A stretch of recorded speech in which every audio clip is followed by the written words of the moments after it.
Good morning. Good morning. I know you have all been, seated and standing and refreshed, but I need you to pay close attention to our next speaker.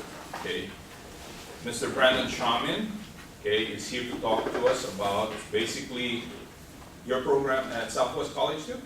Well, global entrepreneurship. Okay, global entrepreneurship. He is one of our guests that will give us a quick introduction or maybe even a detailed overview of global entrepreneurship. Okay, he is one of so many people that we invite to LA Harbor College to be able to give you an overview and also to introduce our students basically to global entrepreneurship, logistics, that area. Okay, and beyond that, okay, I am one of the faculty here at the Business Division over at Harvard College. My name is Professor Ramon Balthazar. And without any further ado, Brandon. Thank you. Perfect. Thank you very much. Super. Thank you. All right. Perfect. Thank you. Thank you, Ramon. Appreciate that. So folks, we're going to keep this lively and quick. So I apologize. I'm already telling the video folks in advance that it's going to be hard to keep me in frame. So needless to say, this is really your session, and I want to have a conversation. There's a couple things that I want to tee up for our presentation purposes, but being that we are in a circuitry room, we're hopefully going to shock you with some information, and as we said earlier, we'll keep you grounded as well. So how's that for all the circuitry puns for the day? So needless to say, we really appreciate the opportunity, and Nando, our earlier speaker, did a terrific job of really framing a lot of the key issues, but I'd like to maybe add a little bit of color commentary because I think at the end of the day, Nando and Jim and Amy and Lynn and a number of the wonderful subject matter experts that we have in the room can appreciate that really Southern California and Los Angeles is not only the epicenter, but also is an amazing tapestry of the world's people. Right? That's really in essence. I mean, the U.S. Census always reminds us that the one part of Southern California that is the most interesting, we are the largest epicenter of multicultural peoples, right? So that, I think, underscores that so often what we are talking about in terms of trade, logistics, also has a human side to it. So I want to actually begin with something real quickly. It's a very long, TED Talk, but I want to just give you a really quick snippet of it because I think it gives us an understanding and appreciation of why we all need to, I hope nobody minds the rudeness, shut up and listen.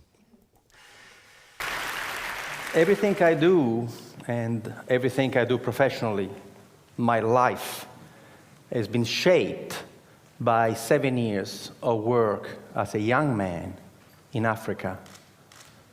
From 1971 to 1977, I look young, but I'm not. I worked in Zambia, Kenya, Ivory Coast, Algeria, Somalia, in projects of technical cooperation with African countries. I worked for an Italian NGO. And every single project that we set up in Africa failed. And I was distraught. I thought, age 21, that we Italians were good people and we were doing good work in Africa. Instead, everything we touched, we killed. Our first project, the one that has inspired my first book, Ripples from the Zambezi, was a project where we Italians decided to teach Zambian people how to grow food.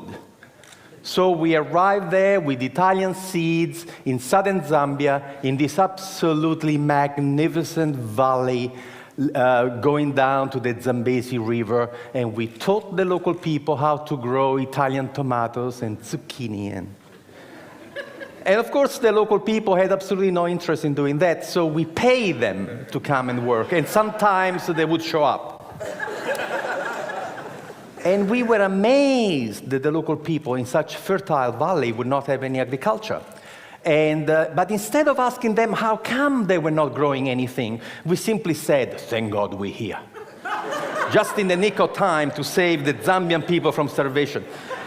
And of course, everything in Africa grew beautifully, and we had these magnificent tomatoes. In Italy, a tomato will grow to this size, in Zambia, to this size. And we could not believe. And we were telling the Zambians, look how easy agriculture is. When the tomatoes were nice and ripe and red, overnight, some 200 hippos came out from the river, and they ate everything. And we said to the Zambians, my God, the hippos! And the Zambia said, yes, that's why we have no agriculture here. Why didn't you tell us? You never asked. And there it is, folks. I'm going to end at that punchline because I think it, in some ways, it hopefully punctuates the point that I want to really impress upon us.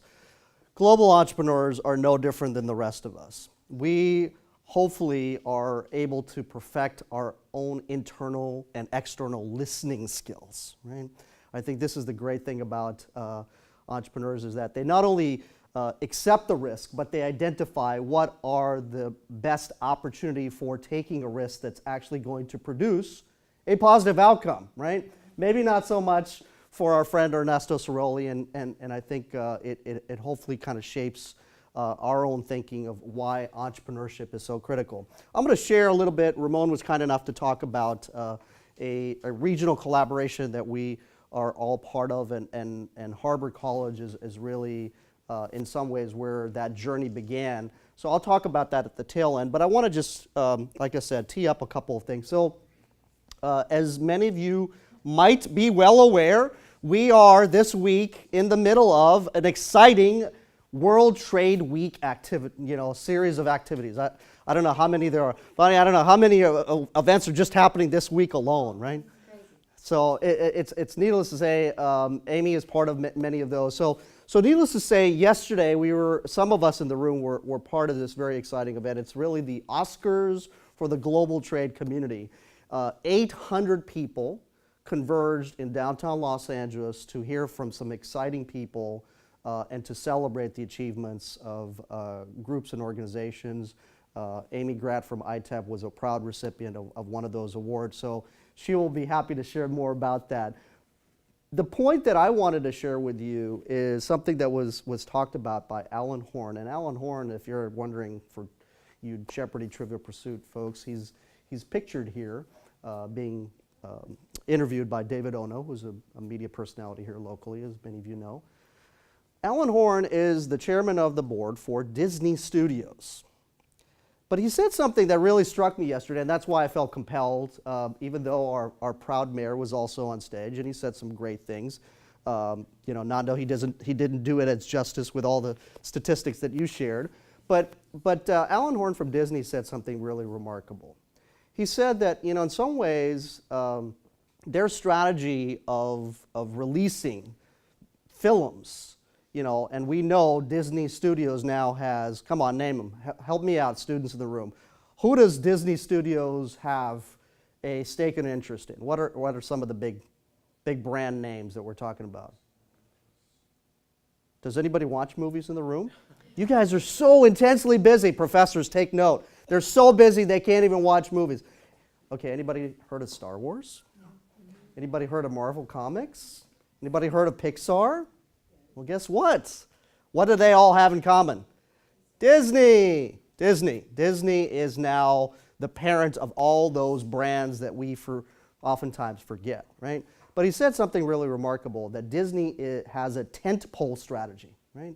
And this tentpole strategy, while he applied it in kind of profitability terms, that Disney takes on the risk of perhaps producing a $200 million minimum budget film and has this global outreach audience, I'd like to approach the tentpole thinking in a little bit of a different way.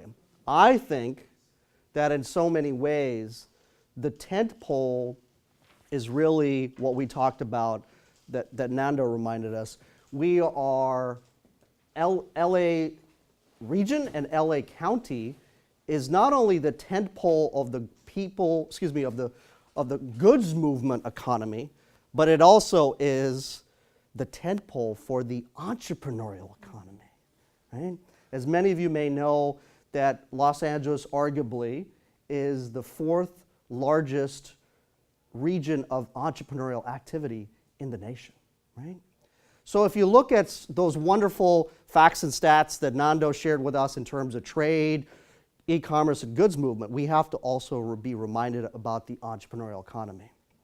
And that's why I think it's really, really exciting for us to think about why would we, any of us, want to globalize, right?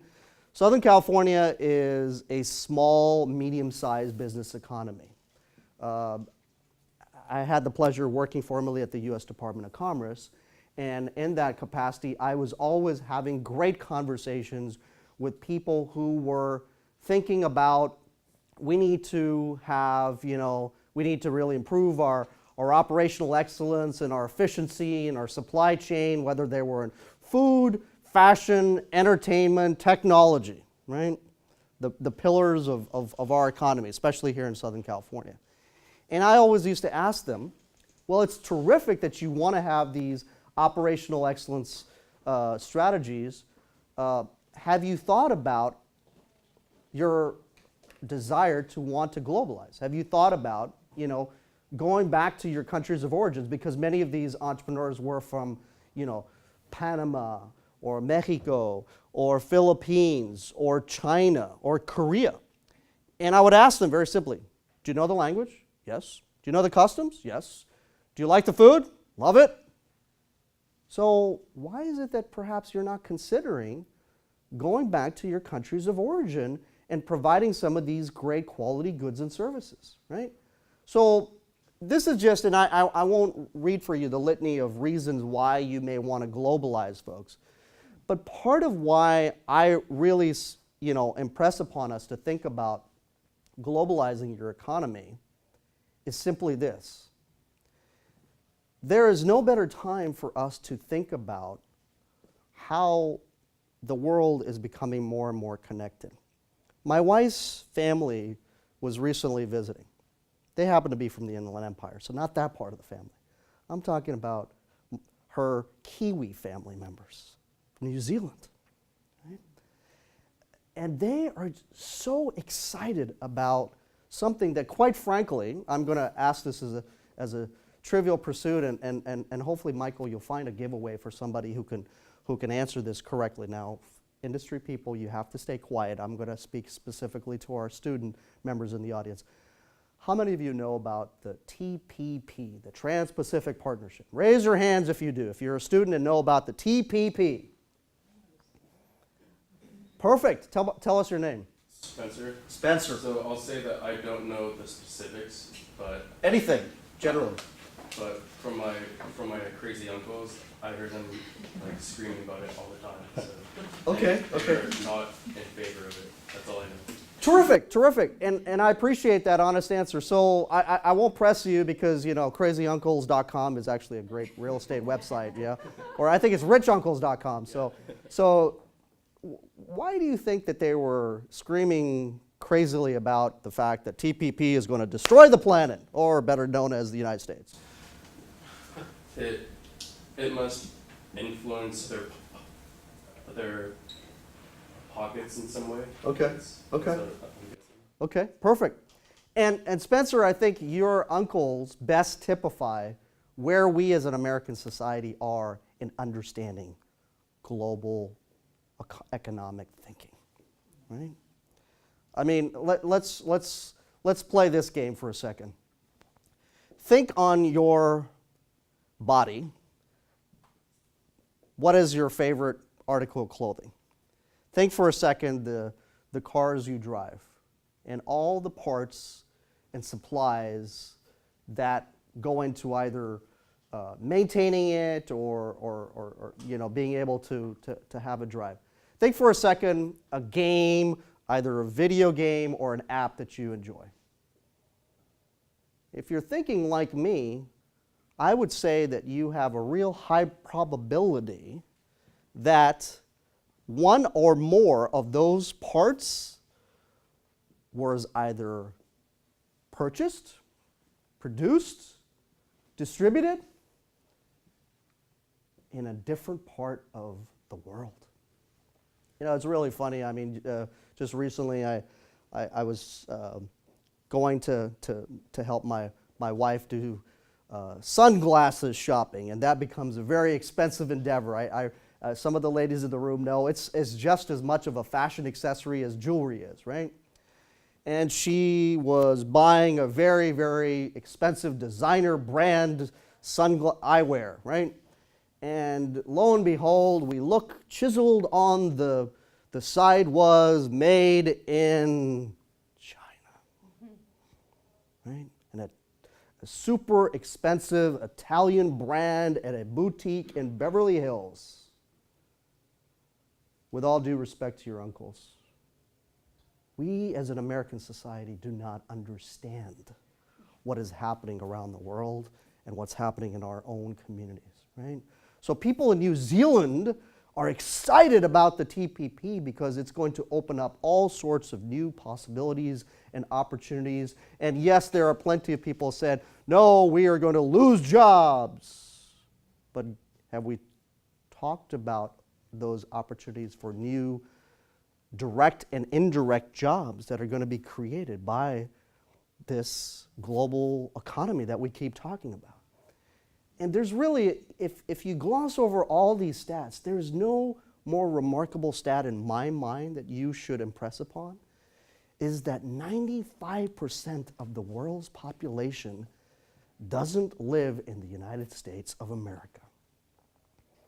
And if I am a business person and I am an entrepreneur who's wanting to take risk, accept that risk, find an opportunity to maximize on my profits, wouldn't you want to give yourself that best opportunity of success with trying to get it in front of the largest number of potential customers or clients? I sure would, right? And I think this is part of why, and there's many, people in the room that could probably make this argument much more eloquently than I can, but I think that it's really, really important as global entrepreneurially minded individuals, we need to accept that risk and even to take that risk.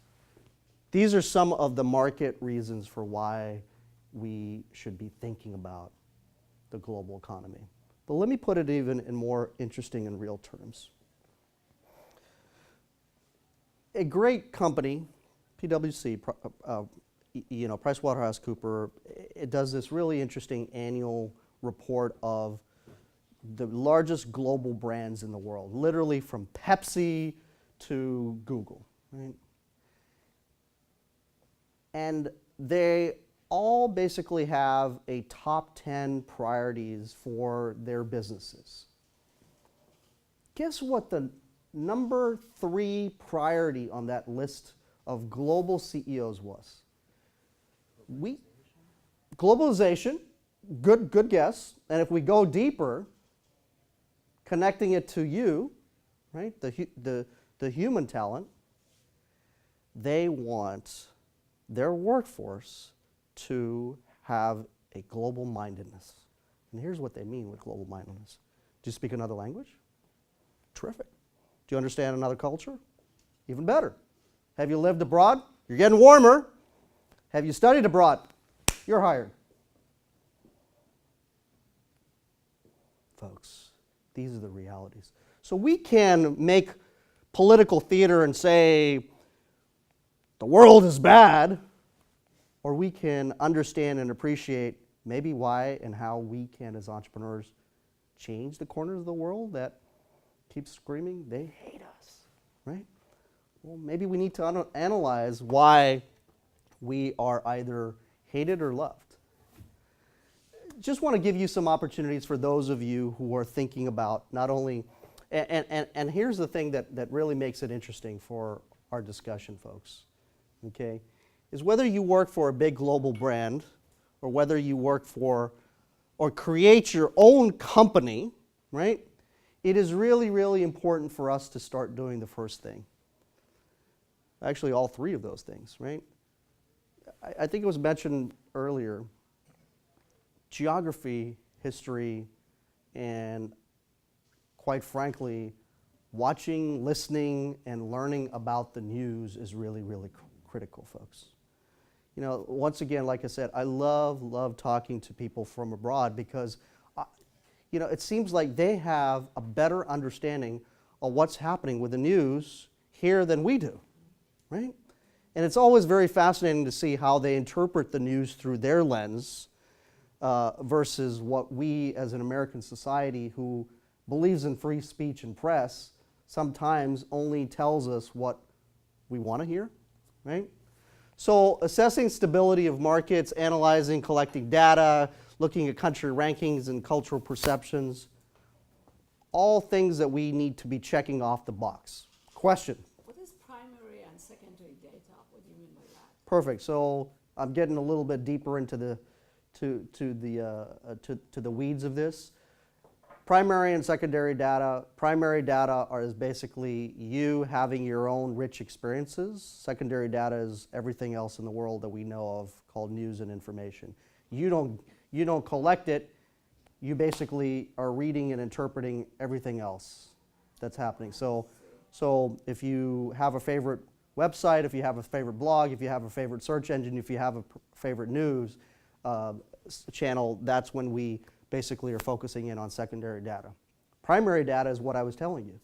You collected yourself. You collected yourself, and how do you collect it yourself? Searching, experience, right. Having an opportunity to perhaps travel abroad, having an opportunity to perhaps interact with people in your own community that might be from another part of the country. Right? These are ways that you can, just what I was doing in some ways, what I was talking about, talking to my wife's family members from New Zealand and getting a sense of what's the pulse of what's happening literally a couple of oceans away, right? That was me engaging in a very, very simple way of primary data collection. Now, I won't bore you with the details of how you can get more sophisticated, but there's some really great tools out there that you can use. Let me actually get to a more interesting slide, and this kind of goes a little bit deeper into the data, right? So you asked about data and information. By the way, for those of you, another term that has a lot to do with global trade is the notion of big data. Anybody spend time on internet doing any shopping or going to a website to gather information? I think everybody should be raising their hand on that one, right? So guess what?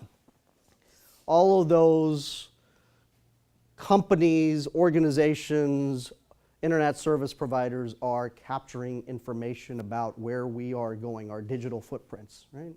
So that helps to shape and inform. So we are bathing in data and information, folks. But entrepreneurs are the ones who are able to piece that puzzle to say, aha, this is what I see. So I see that there seems to be a real interesting appetite in China right now for organic dog food. How you get there, I'll leave to your imagination, right? But the ability for you to be able to capture that opportunity is what entrepreneurs are doing, right? They're looking at data and information that oftentimes, seemingly, the rest of us look at a chart and go, okay, time to sleep, our eyes are glazing over, right? Flip the page, please, flip the screen, let's go on to something more interesting, you know. But this is what we want to think about, right? How do you make use of the information and data? So top countries, indexes in terms of their ability, look at the ease of doing business.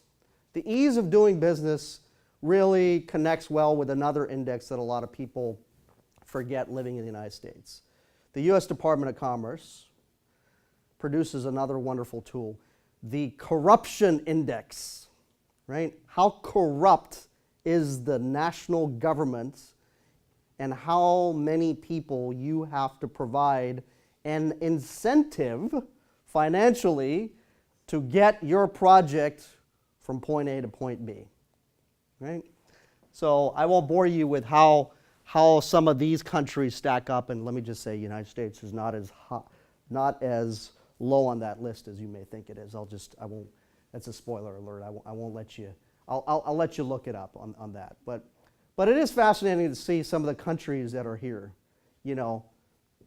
Now, let me advance the slide. So pick a favorite country on this side, right? Pick a favorite country. And by the way, bless you, look at those darn Kiwis. They keep showing up again, right? Look at New Zealand. Look at how high they are in the chart. Top country index. I'm telling you, my wife's family members are onto something. So, fear of failure. This is a really, really fascinating thing that I think as entrepreneurs, we sometimes forget. You know, there's a lot of conversation and research about what makes entrepreneurs different. And are they truly different, right? The whole kind of similar to leaders. Are they born, or does society create them? Same conversation could probably move over to the entrepreneurship space, right? Are they born, or do they have some special gene to make them want to accept risk and say, we're going to go it on our own, right? Well, Mark Zuckerberg is not at that age. I don't know if Steve Jobs would give anybody permission to do an autopsy on his brain, right? So we can't get into their minds, and we can't figure that out anatomically. But what I can tell you that entrepreneurs are really, really good at is their ability for risk tolerance. They have a high level of risk tolerance. And one could argue they also have perhaps a higher threshold for not having a fear of failure, right? So believe it or not, our government and many different governments through the World Bank and many other sources actually index this, a fear of failure. Wow, interesting. So something that entrepreneurs are really, really good at having, you know, a certain threshold for is something that we can actually study and analyze. Which countries in the global economy have a certain appreciation, either a high or a low fear of failure threshold? So folks, look at this for a second. Once again, let's pick these apart for a minute. I'll skip over the sub-Saharan Africa. Let's stick to our closest friends, Latin American, Caribbean economies. 28% had fear of failure, which would prevent them from starting a venture. Fear of failure generally increases as one moves from early stage to advanced stages of development. Anybody remember what happened to the Greek economy? What happened to our Greek friends? For the bailout, I guess. Got too big. They got too big, and many of the American banks that were providing them, assets and asset management and financing. Anyway, Greece and Italy, two of our favorite tourism countries, showed the highest fear of failure. You know who's leading the way back to the Greek economy having a resurgence? It's not American big multinational brands, General Motors and the like, that are reinvesting in the economy and trying to spur it. It's Greek entrepreneurs from colleges and universities. The Swedish consulate in Greece has actually opened up a whole business incubator for our friends in Greece. So folks, this is what I want you to be thinking about as we come to the end of the line, is I hope that I've given you some opportunities for thinking, right, to just tee up. So we here at Harbor College are committed, and we have a number of people here in the room that I think can speak more to this, but the Global Entrepreneur Program and Certificate is coming. So for those of you in the room that want to learn more about it, we really, really want to encourage you to think about it. And as I promised, one last plug, right? This is something that all of you in the room are invited to participate. There is a brightly colored flyer in the exhibit area. a regional summit that is going to talk about some of the issues and much more than we said today. So many of the people in the room are representing this. So I'm going to stop there, and if I think we're out of time, Michael, for questions, but I'm happy to stay on for a few minutes afterwards. Thank you, Brandon. Thank you, guys. Appreciate it.